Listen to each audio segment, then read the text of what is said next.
Welcome to the Blueprints Podcast. I'm Isabelle Bräutigam, Director of Marketing at Custom Built Design and Remodeling, and I'm here with Michael Flory, founder, CEO, and my dad at Custom Built. And today we're going to dive into all things networking. So over the years, you have built an incredible business, and a lot of our business has been based in repeat referral. Yeah. So you're a natural networker, and I want to talk today and give some insight so people know how to and some ways that they actually can get involved in networking. Yeah. I think this will be a really fun conversation. I was at a networking group that one of our advisors is part of. And when you think about it, it's like people don't really like to network. Like, Yeah.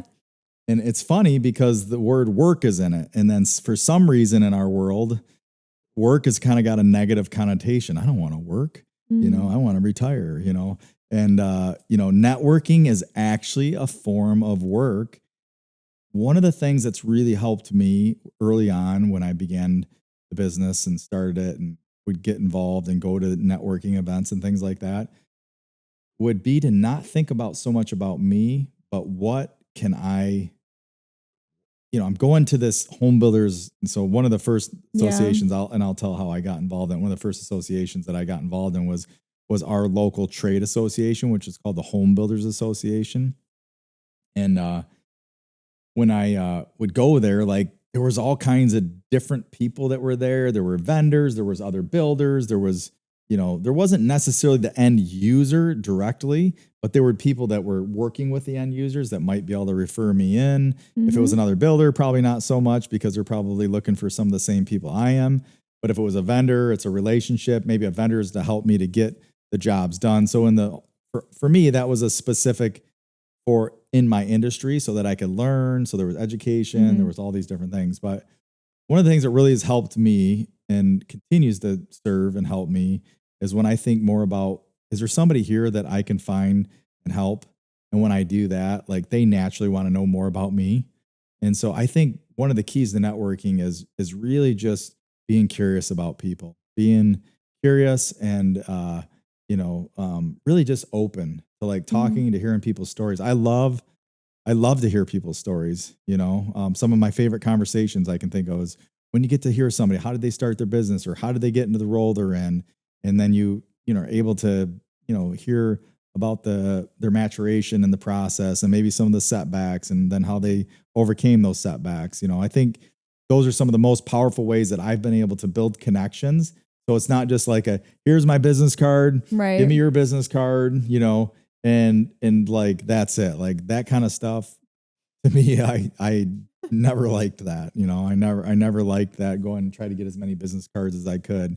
I looked at it more holistically, and I'm not saying that's the wrong way to do it. If that's the way you're doing it and it's working for you, go for it. Because one of the ways that you can really utilize that is by taking a next step. So in this day and age, it might be jumping on LinkedIn and connecting with somebody and then messaging them or sending messages. But I think the more that we can figure out how to serve other people, it's just going to always come back to you. And I've seen that over and over again. So I remember when I first, some of you know my story, but I didn't traditionally get into this building industry and build this company because I wanted to be a builder and build a big remodeling company. I actually wasn't on my mind at all, had no experience at 24 years old. Your mom and I, got married and conceived in 9 months and like, oh, what are we going to do? And we had all different plans. Mom was going to be a doctor. We were going to do overseas missions and all this stuff. And I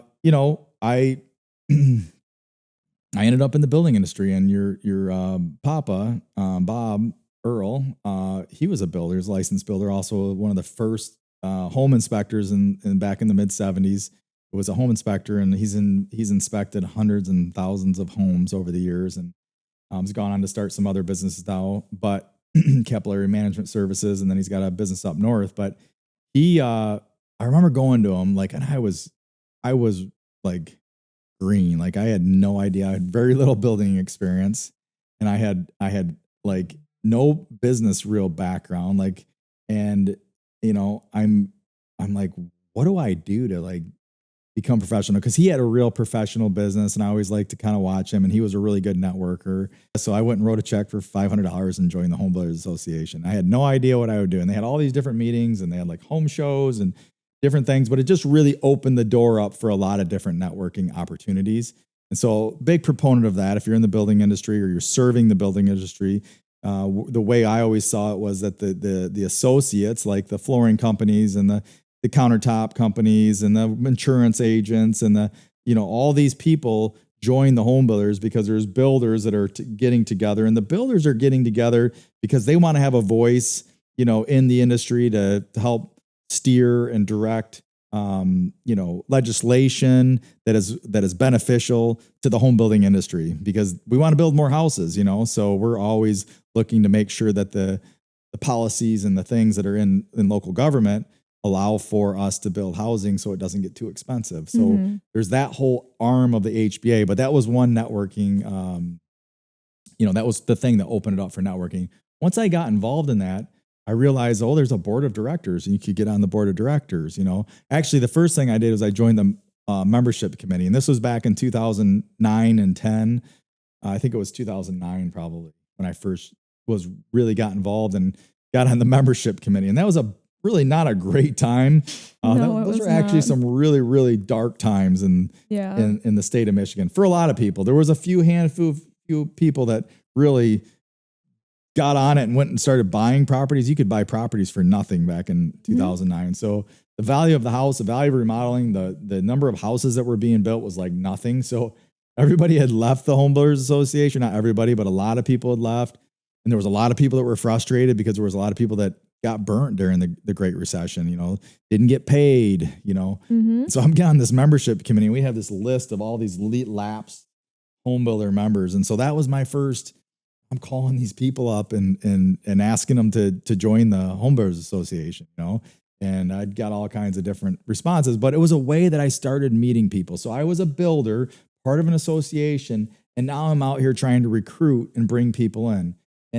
And as I brought people in, it helped the association, it helped the industry, it helped us build better homes in the Lansing area. So it just felt like a cause, like I was raising the bar for the home builders, but I'm part of a collective group.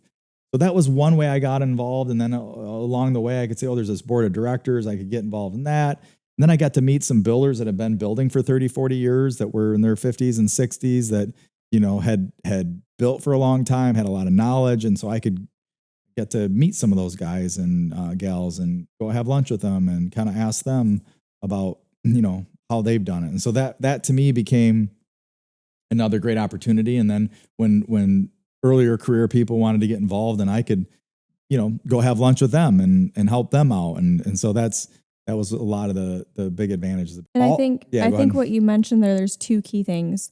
One is you weren't just involved in the surface of this group, right? You actually dove deeper. You were helping the HBA move forward. You were making calls. So you're not just showing up to the weekly meetings and leaving, right? Trying to get business cards. Yeah, exactly. You're making an impact within that. And I think that's really important when you get involved in a formal networking group, is to look into, how can I get involved more? I'm going to be here, for an hour every week. So what can I do to really maximize that impact and really create deeper connections?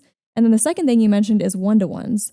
So outside of those consistent networking groups, actually, getting lunch, having a coffee, learning about that person, their story, like those are two very practical things that you can do within a networking group that I've watched you do over the years, and now I get to do, and our team does. And so, sometimes people show up to those and think, I'm at the networking group, like I'm networking. But really, it is about the little things you do after, or the little things you do to help the organization continue to make more impact. The connections that you make, then you make them a little, you get involved on a committee, and then you make a little bit stronger connection, and then you serve, like like our Toys for Tot dinner that we would do every year, or you serve on a committee. I was always on the membership committee. So you start serving with people, and you really get to know them, and then you get on the board, and you start dealing with budgets and hiring and firing of the executive officers and the whole team, and you get to see how a board works. So there's just so many different opportunities, and you don't have to do any of them. You could just be involved in it just to go. And if you're like in this particular thing, as a builder, you can just go and learn. But then there's just endless other things. So I think of things like the Chamber of Commerce, and that's like city of Lansing and, all the things that go on and there's just so many connections. And Sarah Majeski, who's on our team, has been really involved as an ambassador. That's on like their membership team. And, the Chamber of Commerce is really instrumental in promoting all small businesses. So not just the home builders. So it's a more generalized thing that you could get involved in. And again, I think the more effect you're going to have is when you get involved in a committee. Mm-hmm. And I will say, it feels like maybe two or three things, two that come to the top of my mind is one is that I'm going to this networking event because, I want to make connections, right? I want to meet somebody that's going to maybe meet somebody that I'm going to get that eventually, I get invited into somebody's home in our business because we're B2C versus B2B.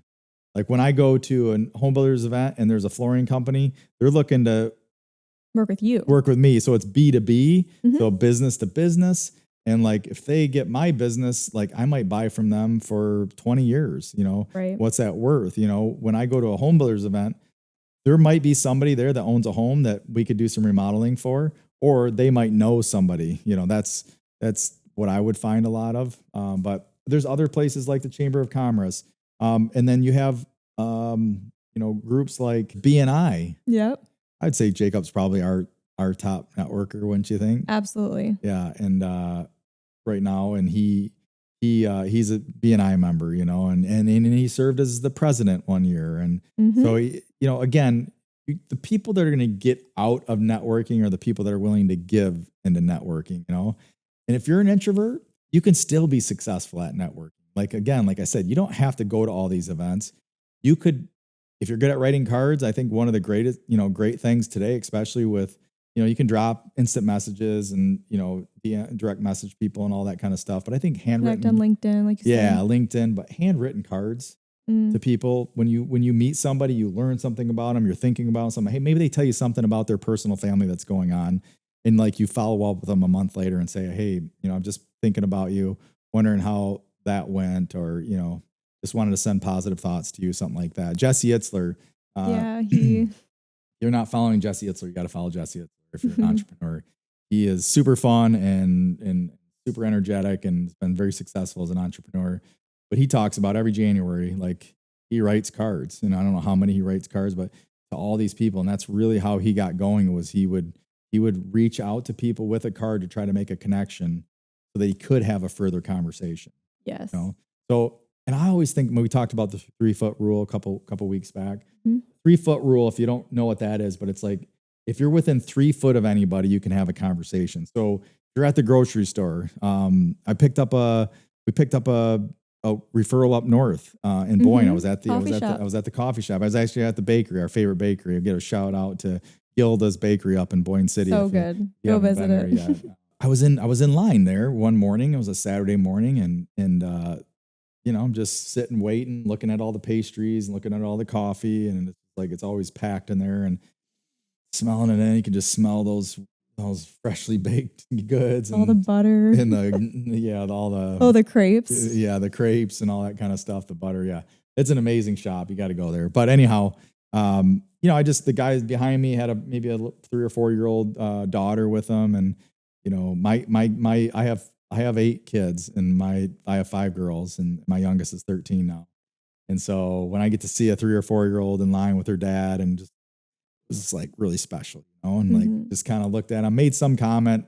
Next thing we got to chatting, and he was in town from Chicago, and they had a cottage over on Lake Walloon, and a family cottage or whatever, and asked me what I did, and gave my business card, and 6 months later he reached back out. So that's a networking event. Exactly. So you can be buying coffee and you can be networking. So as an entrepreneur, like and that's one of the things about owning a business, is that like it's work-life integration, but it is sometimes, I think we have to work really hard as entrepreneurs. This is probably a different episode, but I'm probably going down in another thing. We talked about free focus and buffer on another episode, but networking can go on and go on and go on. So I think it's also important that like there's just times where you shut it down. Yeah. And you just, it might just come to you, but you don't have to be out there like always working, have fun with it. Like seriously, like, when you give, like there's just so much that you get when you give. One of the other great ways that I think that we've built referral partners is by giving referrals. So, if somebody calls us and they're looking for, you know, insulation only or something like that, like, giving a referral off to an insulation company, like making the connection, marrying the two people together. One of the things that I think about often is just the high touch that people are looking for. If somebody calls our office and they think, well, and a lot of times, especially as we've gotten a little bit, we've grown and we got a bigger marketing presence, and like, well, somebody told me you guys do insulation, and then they're calling us to get insulation from us, and like, we don't necessarily just do insulate, like blowing in insulation, and maybe that it's not the right kind of job for us. And but if you take that client and you then like get their name and then get the name of an insulation person, and then you say, I'll do a warm introduction for you, and you actually do a warm introduction email, or you do a warm introduction text message, phone call, or yeah, you I give their name. Calls. Yeah, you give their name. Yeah, that works really well for us. So yeah, I think doing those introductions, there's something about you're gonna get that. So you're gonna take that extra 5 minutes, that extra 7 minutes, but you're gonna be helping in the insulation company, and this homeowner's never gonna forget that, because when's the last time? Normally they call a place and they don't even get somebody. They get an answering machine, they get a AI bot online, or an AI bot answering the phone, right? Like, and we do know that like that's where things are going, but people like that human to human interaction.